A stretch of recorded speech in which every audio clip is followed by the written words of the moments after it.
Hello and welcome to the spooky episode of Late to the Party. This is very weird because my brother is standing right next to the camera. Yeah. This is the show where I talk about video games well past the release date, and happy Halloween. As you can see, I am in a college dorm, and this is part of the reason why I haven't really been, doing any sort of content creation. On top of me trying to figure out what the hell I want to do with this series. But we're back at a very inconsistent schedule while I'm in college, because I want to get an education. For some reason. To kick off the spooky season, I studied for exams. It wasn't fun, it was scary enough as is. I had originally wanted to talk about the Outlast series, as Outlast is my favorite horror game series of all time, but instead I decided to go with something that's a little bit shorter. So in this episode, we're going to be talking about Iron Lung. Let's get to the party. Before I start talking though, I am in no way, shape, or form affiliated with the movie. It just wanted to capitalize on the hype that's coming because of the movie. Also, spoiler warning, if you haven't played, the game's like $6. It will be increasing to $8 as of November 2nd, I believe. So get the game now, or get the game when it's $8, because let's be real here, $8 is still pretty cheap for a game. Get it, play it, and then watch this video. Iron Lung is an indie horror game developed by David Szymanski. I don't know if I'm pronouncing that right, and I apologize. In Iron Lung, every known habitable planet just all of a sudden vanished out of thin air, leaving anybody who was in space stations alive to go fend for resources off of moons and different planets that are not habitable. This event was known as the Quiet Rapture. You're a prisoner who's sealed away inside a submarine nicknamed Iron Lung. You're tasked with exploring a moon with a strange anomaly, that anomaly being that it has an ocean full of blood. And there's something in that ocean full of blood, and it does not want you there. The submarine that you're sealed into only has one window, which is actually sealed due to the fact that the submarine cannot take the pressure that it's about to endure for the next hour. The only way you know where you're at any given time is by 1, a radar that beeps at you anytime you get close to a wall. 2, it displays your coordinates at any given moment. And 3, a very shitty low-res camera mounted at the front of the submarine that takes pictures of specific anomalies within the ocean of blood that you're looking for.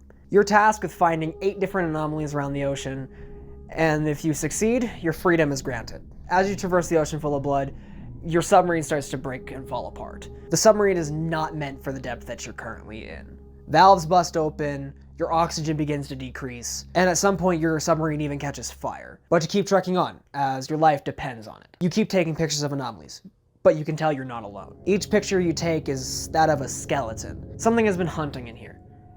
And you're about to be next. As you approach to your last anomaly that you're supposed to photograph, something all of a sudden shows up in front of you. Your radar absolutely freaking out. You need to know what's in front of you, so you take a picture of it. That's not good.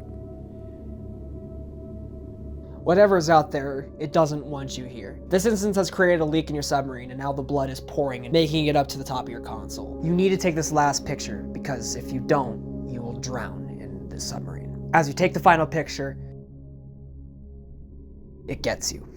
All your progress was for nothing. It didn't matter. Everything that you'd worked for doesn't even make it back to whoever sent you down in this submarine anyway. You died for nothing.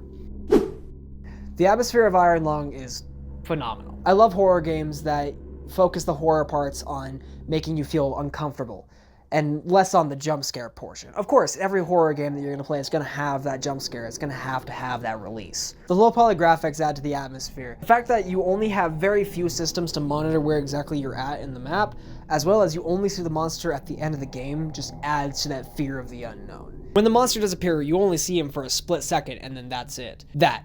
That's pure unease and discomfort.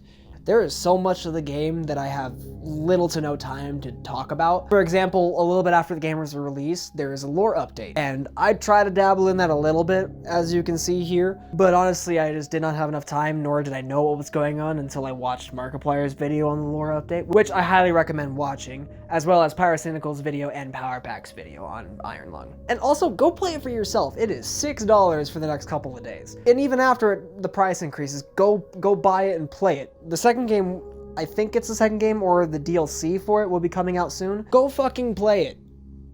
It's $6. Though this game is very short, It was paced very well. The entire time, I was on the edge of my seat, just waiting in suspense of what was going to happen next. The suspense alone of the game on just what was going to happen next made the game feel so much longer than it actually was. I'm excited for what's coming next, and I'm excited for the movie that's coming out whenever Mark decides to announce the release date for it. It's going to be very funny if that comes out during Christmas. But I think that wraps up this installment of Late to the Party. My name's Dilber, and let me know what you guys think. Feel free to leave a comment down below telling me what game you'd like to see me cover next. And feel free to subscribe to the channel so you know whenever I upload next. And with that said, I will see you guys in the next party. Later.